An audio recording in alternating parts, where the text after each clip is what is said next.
Hey guys, what is up and welcome back to another episode of Apollo Justice, Ace Attorney. In the last episode, we started off the investigation of Turnabout Succession with the murder of Drew Misham, an artist, and his daughter Vera Misham was arrested on the charges. And so we're here investigating his studio where he died. He died of poisoning from, a coffee cup. And we're kind of trying to examine a little letter using some scientific tools. So yeah. Let's go use those scientific tools and figure out the truth. Let's go! You set the sample in the device like so. I don't see anything. Patience. There's no need to get all antsy. Look at the right side of the screen. That's the layer view of the envelope. Layer view? You got it set to display outside of the envelope now, see? Actually, it's quicker to just have you give it a try. Turn that dial there from you, would you? That's right. That's how you choose what depth you want to scan. Hey, I got something! See? That's how you can read the letters on the ticket inside. Cool, huh? Except, I can't read them. Just turn the dial a little more. What you have to understand is that a sheet of paper isn't really flat at all. When you zoom in that much, you see that the paper is like a bunch of hills and valleys. Wow, really? This X-ray device uses a beam with a wavelength of only 0.05 microns. It breaks cards down into thin layers so we can only show what's written on that layer. I'm not entirely following you, but what good is it if you can't read anything? That's why we go on to step 2. Try rubbing the image a bit if you would. The image? You mean rub the screen? Oh. There. Oh my god. There. That fixes the image on the screen. Now turn the dial again, just a little. Good. Now you can rub this image to fix it too. Hey, I get it. We just keep doing this until we got the whole thing. Exactly. Not bad. Neat. Let's do some more.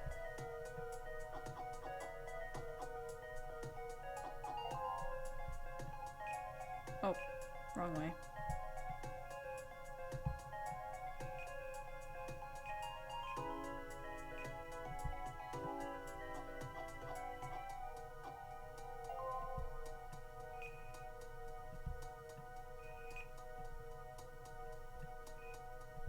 This is gonna take forever. You lose. I can already see it.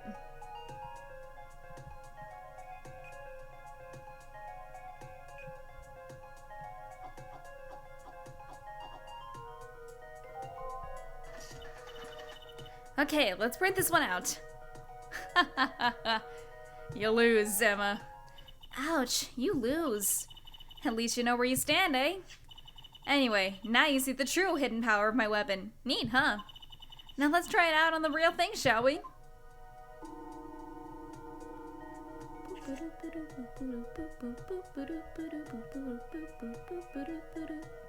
damn it. Oh wait, I'm turning it the wrong way. Duh.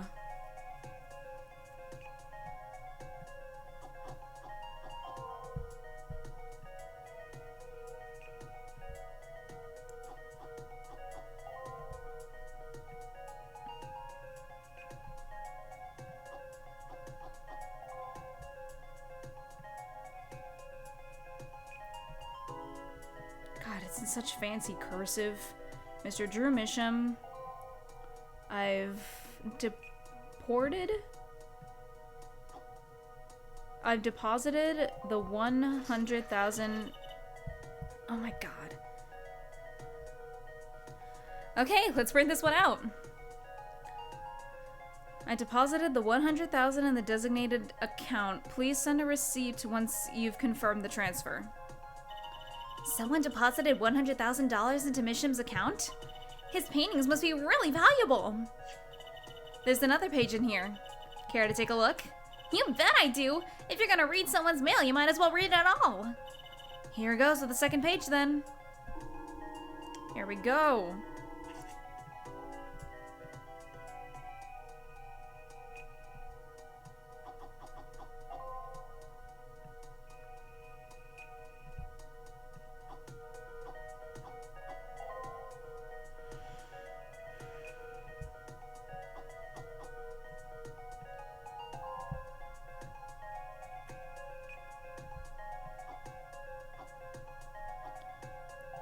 Sign the papers.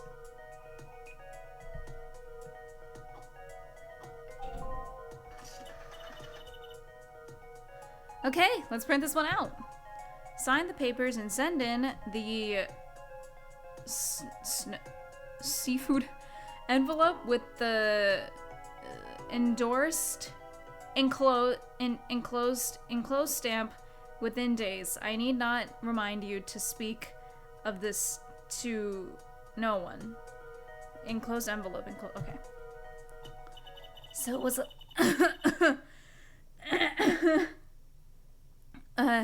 sorry. So it was a letter about payment for one of his paintings. Why all the secrecy, though? And what?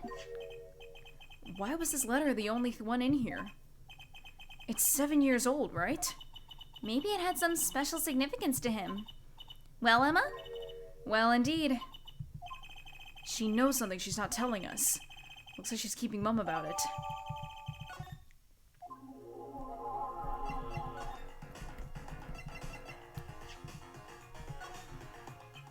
Oh, Emma, I was...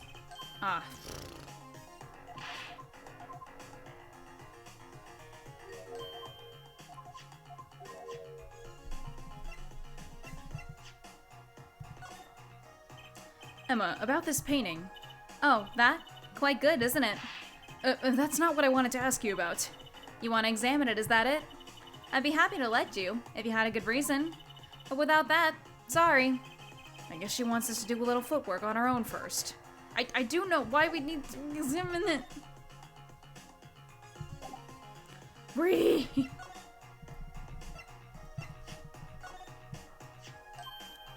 We do have a good reason.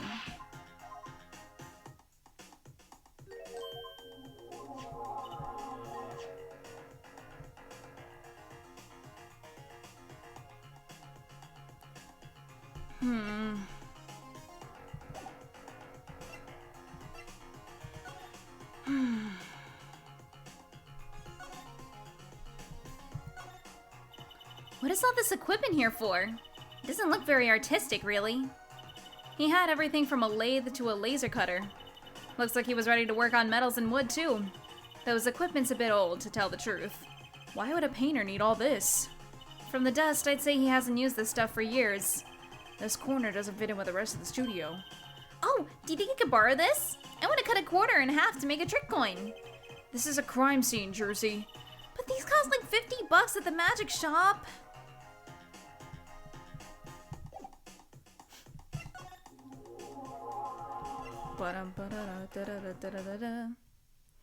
October 7th, Sunshine Coliseum. Woohoo! This is it, Apollo! The place where magic and dreams converge! Just a while ago, it was the place where murder and nightmares converged. Let's go say hi to Uncle Valent! What about the case? Only a performer laughs like that. The young Miss Trucy! How often I'd hoped we'd meet again, only to tell myself it was an impossible dream. Uncle Valent, how's it going? I'm glad to see you too. Of course you are. Humility is definitely not one of his stronger traits. Well, Miss Trucy, how does the day find you? If you come to give me flowers, do it after the show. I beg you. Actually, we came here to wish you good luck. And congratulations on your big magic show. Oh, but it is I who wish to congratulate you. Not everyone is so lucky as to witness miracles such as I shall perform. Yeah, you're amazing. We get the picture. That world will watch in wonderment as Magnifi's illusions are reborn. Here, on stage, by my hand.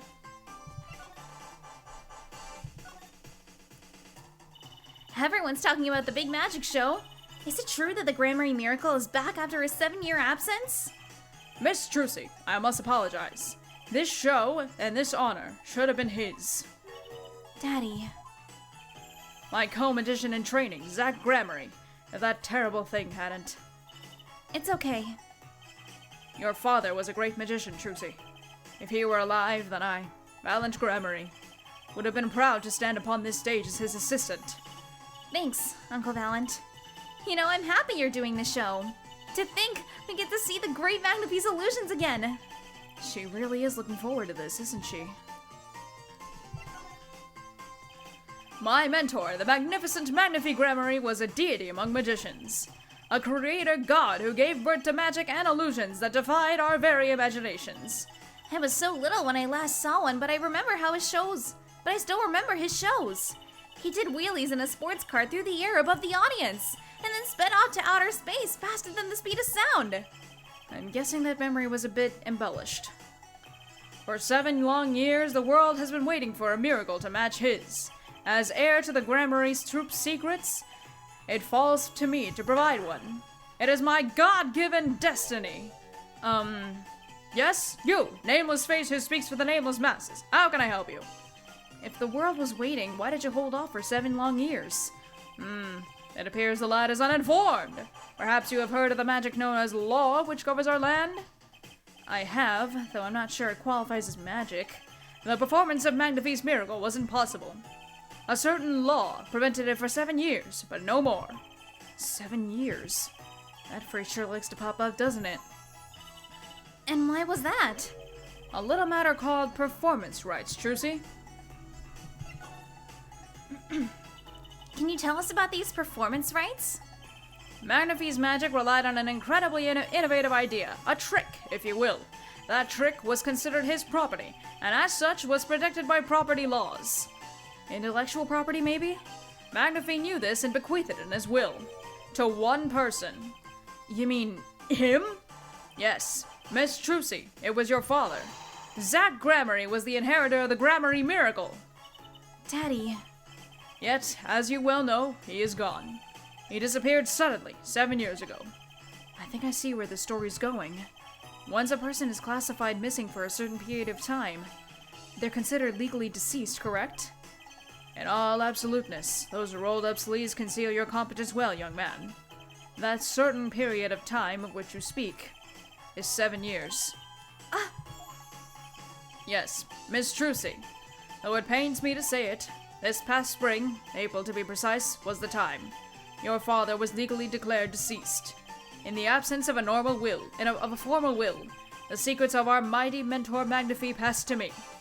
This was, in fact, stipulated in the will by Magnifi himself. Is that how it works, Apollo? Yeah, it's called death in absentia.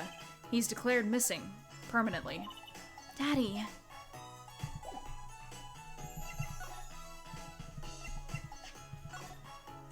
I was wondering if you could tell me about this?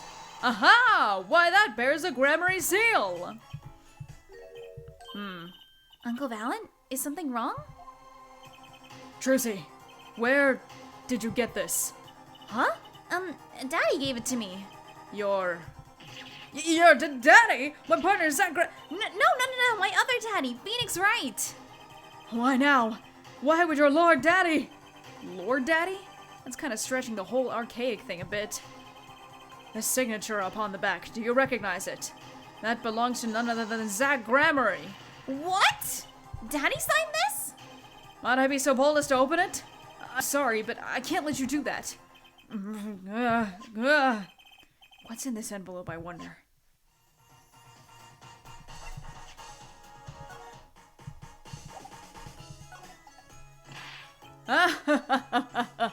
A challenge, is it? You want to make that disappear?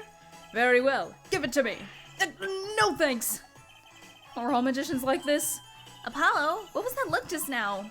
I was just thinking how hard it is to get any information out of a magician. Not present, I just went to the present.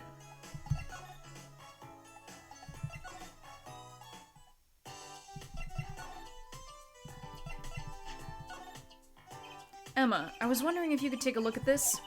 Look, I'm a detective. A detective! You can't just ask me any old thing and expect an answer, okay? I think you need to be a little bit more focused in your inquiries. Scientific, even. Somehow I knew she'd get around to science. God damn it.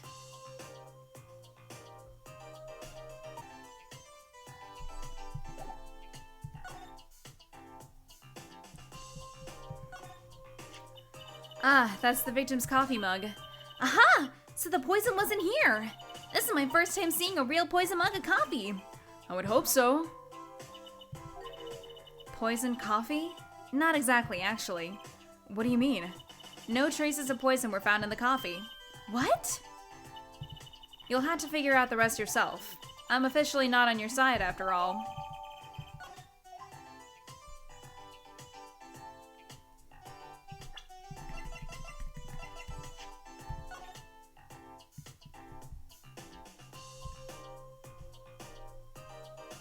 There's that, yeah. Hey, look there! That stain doesn't look so healthy, Apollo. That must be the Blue Mountain stuff we've been hearing about. Something tells me that even Blue Mountain coffee isn't this blue. No, this stain is probably... better ask Emma.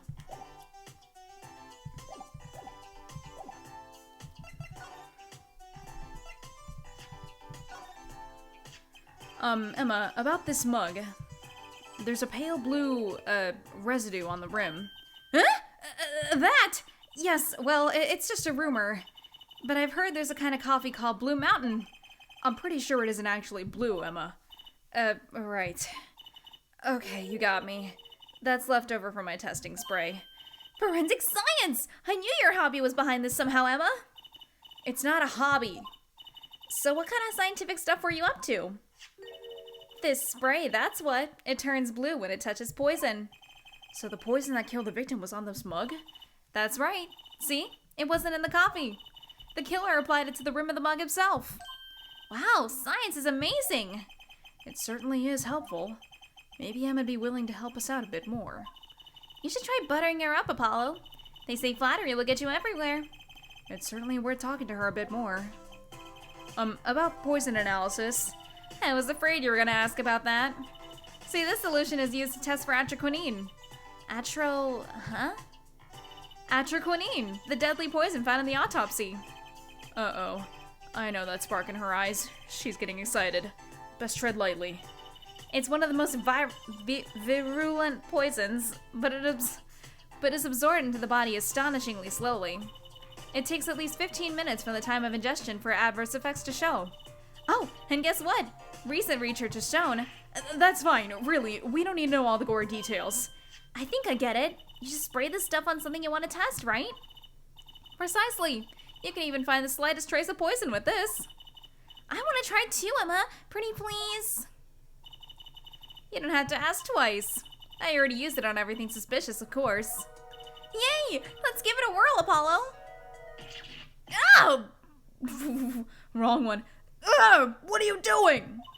I was just seeing if I got a reaction off of you. How's this for a reaction? Never do that again. I'm not poisonous. Tell that to those hapless witnesses on the stand. Let's just get down to checking for real poison, shall we?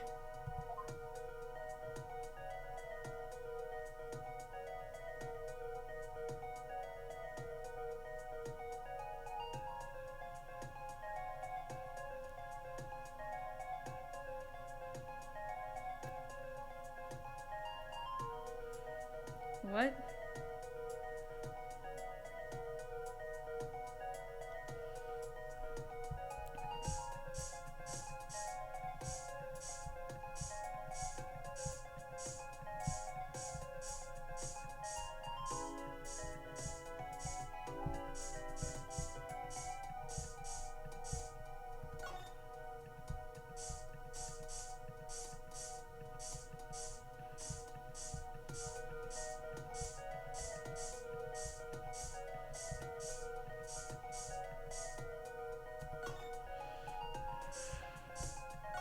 Oops.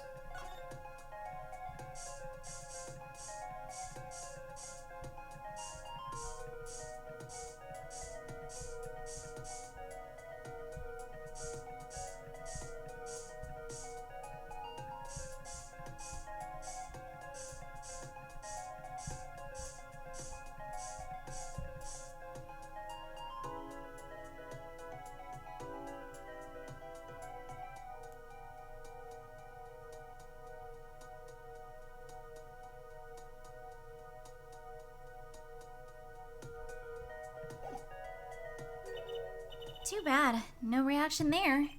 I'm sure Emma checked out all the likely spots. Wait a second. What is it, Apollo? Did you spray that little desk over there? I don't think so. The spray probably can't reach that far, you know? Let's check it out, just to be sure.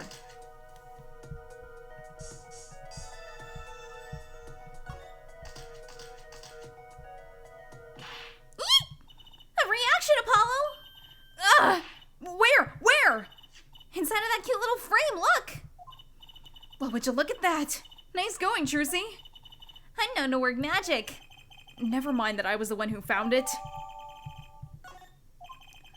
Why would the inside of that frame have poison on it? It looks like we found the only other place that was poisoned in any case. So Emma, I was wondering, what's the story about this reporter that came here for Astoria the night of the crime? I'm afraid I can't tell you because he's gonna be a witness tomorrow, I hear. I thought so. I'll never forget that face. But what was his name? Oh, right. Brushel. Brushel? He's after his scoop to sell to the papers. So a reporter comes for an interview with a painter. His first interview ever, and that night he's killed. Seems strange to you? Really strange. It does raise a few questions. I'd like to speak with this reporter if I could. Well, I hear he's on the beat today too. He said something about covering a magician. Magician? Well, if it's not Trucy, that only leaves one other person. It wasn't Valley Grammary by any chance, was it? Yeah, something like that. He's got some big show lined up, I hear. So he's out interviewing Valiant Grammary. Looks like I'll be heading out to that Coliseum again sooner than I thought. Here, I'll give you that recorder's card if you want. Here we go.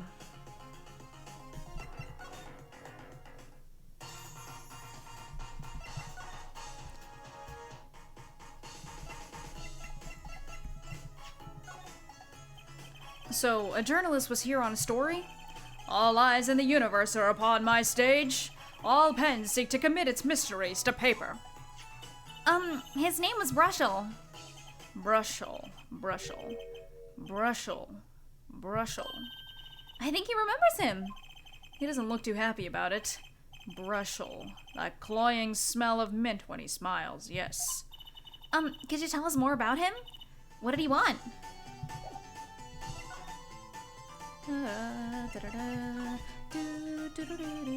A man by that name called on me just now. Just now? Valent's vision is always toward tomorrow. Valent's feet step always forward. That is all. That's all? Very confusing. I am to perform a big magic show, yes? I wanted someone to cover it. Yet he had ears only for that incident. That incident? In any case, I requested that rapacious reporter remove himself. So a painter has died. What of it? It is but a footnote in the footlights compared to the magic of Grammary. Uncle Valent, do you know where the reporter went? I recommended he visit that place popular with penalized perpetrators. The detention center? He was a rude individual. Might I see that card? Sure. He would tear apart my respectability. I will tear apart him. Ooh, here it comes, Apollo. Uncle Valent's big magic trick. Is he gonna fix the card? Not sure that qualifies as big magic. What happened to the big magic?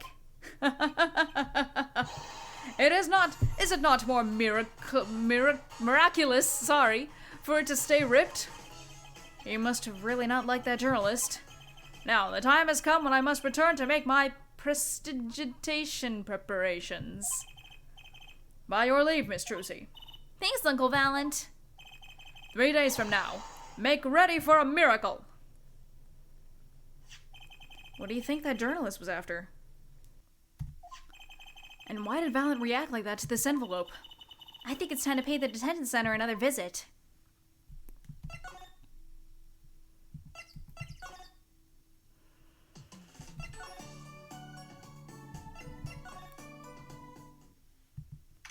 October 7th, Detention Center Visitors Room.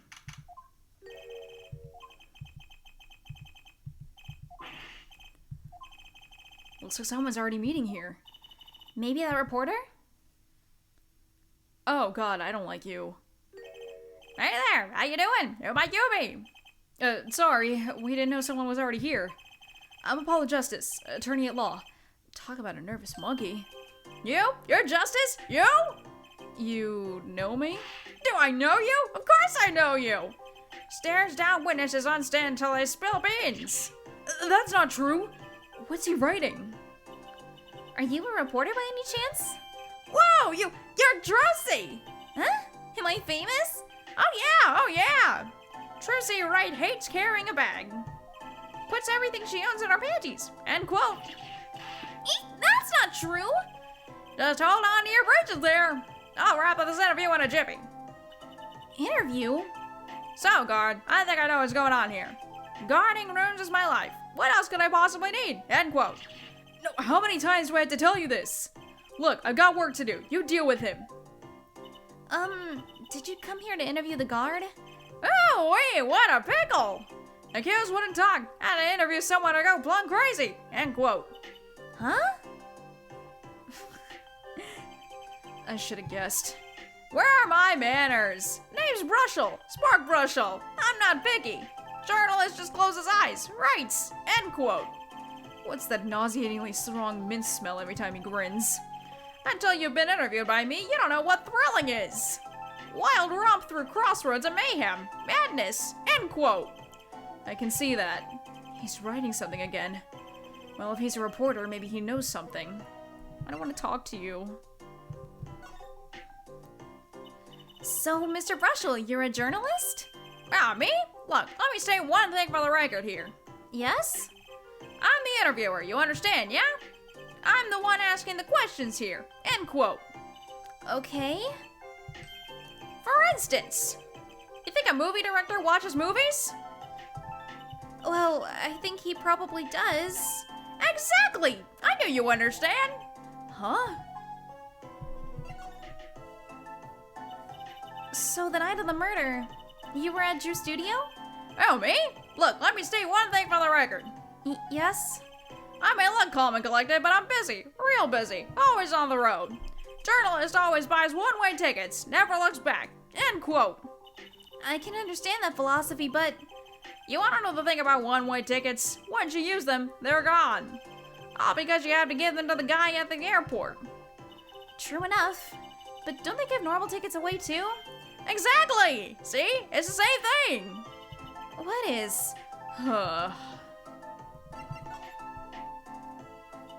So you went to do a story on Drew Misham? And he never had a story done about him before? That's right! Look, let me state one thing for the record here. What? I'm sure you're gonna want to know about my source. What tipped me off to Drew? Why do the interview in the first place?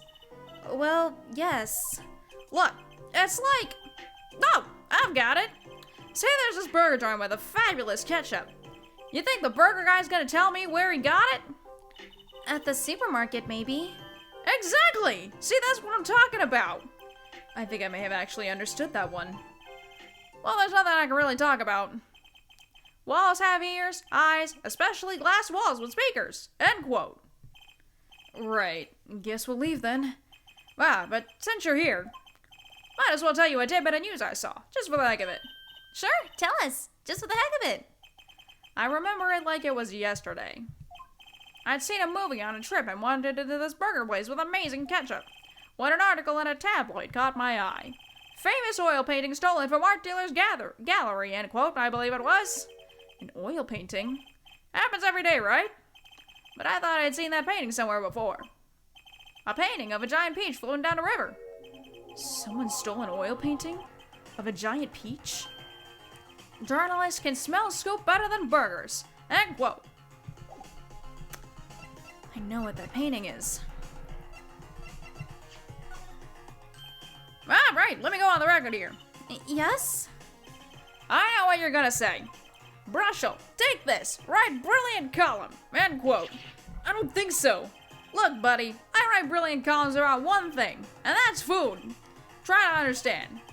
What could he possibly be writing? He didn't listen to a word I said. I'm literally showing you the painting.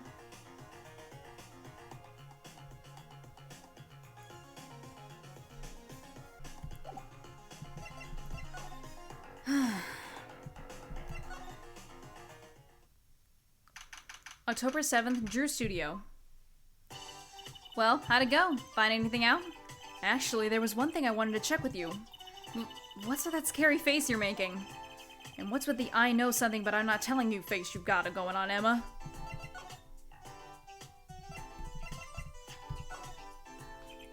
This painting came from behind that dresser. Yes, so? It was stolen, no? I was hoping you wouldn't figure that out. Do you think you could tell us a bit about this? I suppose. It's what you think. Drew Misham was a forger. A forger?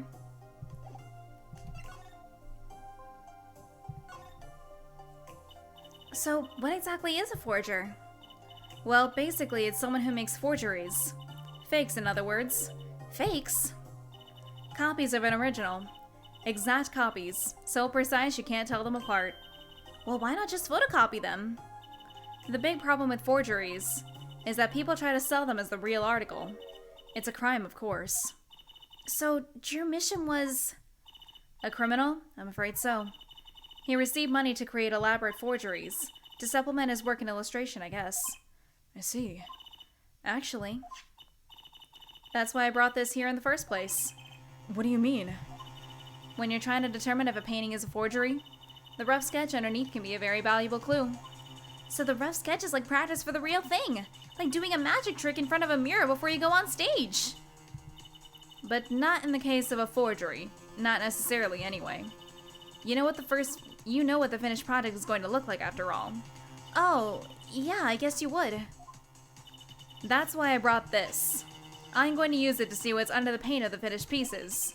I get it now. Not that I really needed to go to such lengths, seeing as how one of the paintings was only half finished anyway. Still, it'd be neat to see Mr. Misham's rough sketches. Kind of like what he was drawing when he thought no one was looking. True. That would be interesting, and maybe valuable for our case. You should try buttering her up, Apollo. Flattery will get you everywhere, they say. Maybe I should ask Emma to help us out.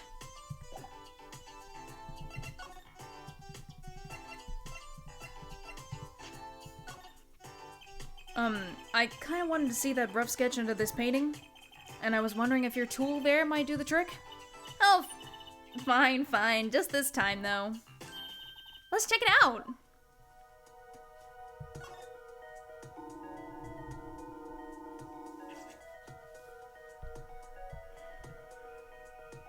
Oop, wrong way.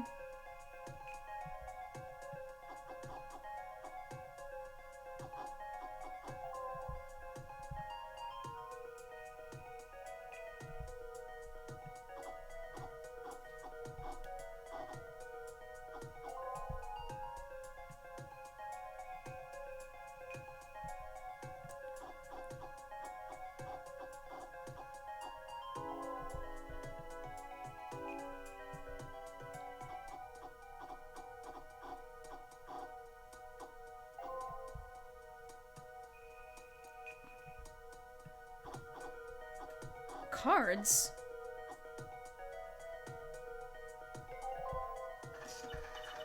Okay, let's print this one out.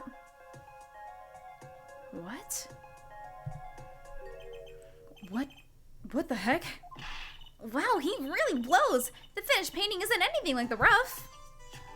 Devices like mine didn't exist until recently. He probably thought he could draw any sort of thing he wanted for the rough. What do you mean? Well, in the past, you could only analyze the composition of a rough sketch. Composition?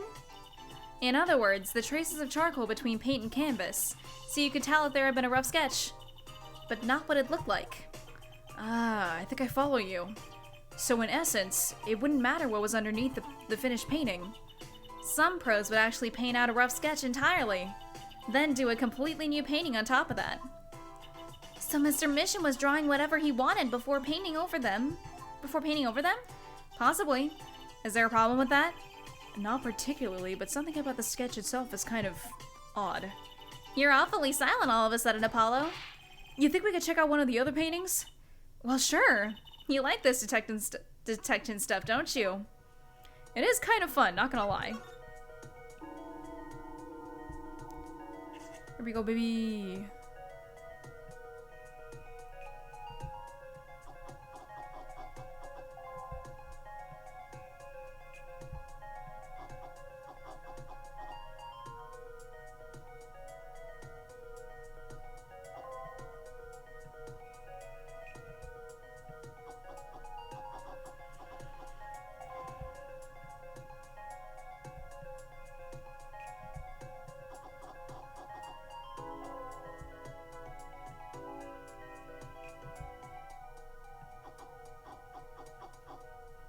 What? Okay, let's print this one out. Doesn't... This one too. What's wrong, Apollo? You look so serious all of a sudden. You think I could just look at the last of these? Fine by me, knock yourself out. What the hell? This phenomenon is not a coincidence anymore.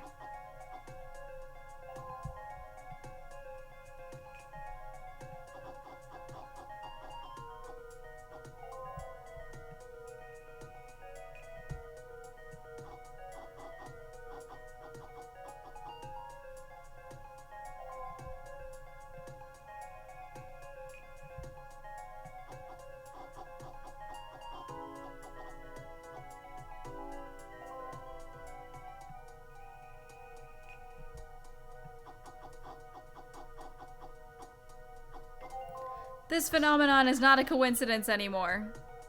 Okay, let's print this one out. Come on now. What the heck is all this? I hesitate to ask why you're getting so excited. You sure your device isn't leaking some kind of strange radiation? Trocy, look at these 3 sketches. Do you notice anything?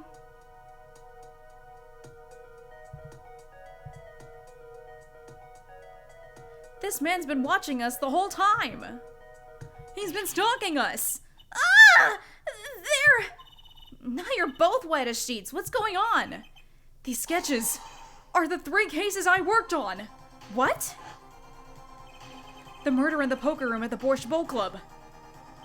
The dead man pulling the noodle stand. And then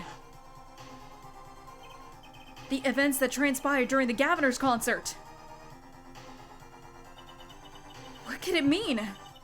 How could he have painted those things? And why? That's what I want to know. Wait, is Drew Misham your father? Give me a break. Does that seem even remotely possible to you? I never even heard of any Drew Misham before. I hadn't even seen a picture of him. But there were my cases, drawn on his canvas. Every single one of them. It couldn't have been a coincidence. Just who was this Drew Misham? And what did he have to do with me? This phenomenon is not a coincidence anymore. What? This is one of the things that I remember Turnabout Succession the least. So this I did not remember at all. And then I saw the Turnabout Trump picture and I was like, wait a minute, no. No, the rest of them is gonna be Turnabout Corner and then Serenade. Are you kidding me? Whew, okay. Well, I guess next episode is the trial. That is it for this episode. Roll the end card. Objection! You haven't hit like and subscribe yet! Hold it! You forgot to ring the bell to get notified whenever I upload! Take that! Click here to watch more of my videos! Thank you guys so much for watching, and I'll see you guys in the next episode. Bye-bye!